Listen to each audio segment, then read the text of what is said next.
Hi வணக்கம். இன்றைக்கி வந்து நார்மல் ப்ளவுஸில் வந்து பைப்பிங் வைக்கிறது பார்க்க போகிறோம்.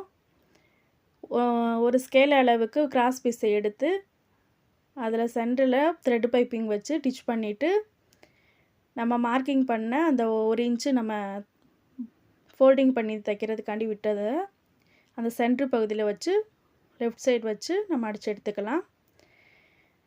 அடித்து எடுத்துட்டு அந்த 1 இன்ச்சை வந்து ஒரு ஃபோல்டிங் பண்ணிவிட்டு அந்த பைப்பிங் மேலே டிச் விழுகாமல் அந்த சென்டரிலே அந்த டிச் விழுந்துகிட்டே வரணும். அந்த பைப்பிங் மேலே ஏறிடக்கூடாது. டிச் போட்டுட்டு திருப்பி ஒரு ஃபோல்டிங் பண்ணணும்.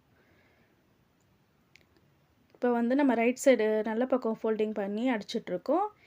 இப்போ வந்து உள் பக்கமாக போகிற மாதிரி ஒரு ஃபோல்டிங் பண்ணால் அந்த பைப்பிங் கிடச்சிரும்.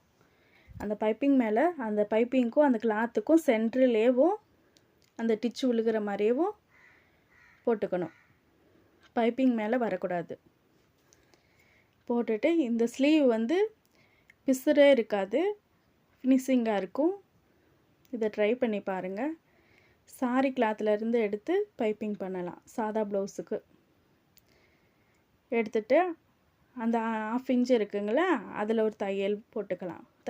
இல்லாட்டி ஹெம்மிங் பண்ணிக்கலாம்.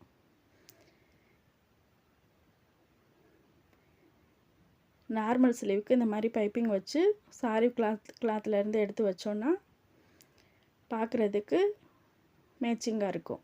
இந்த வீடியோ பிடிச்சிருந்துச்சுன்னா லைக் பண்ணுங்கள், கமெண்ட் பண்ணுங்கள், ஷேர் பண்ணுங்கள், சப்போர்ட் பண்ணுங்கள்.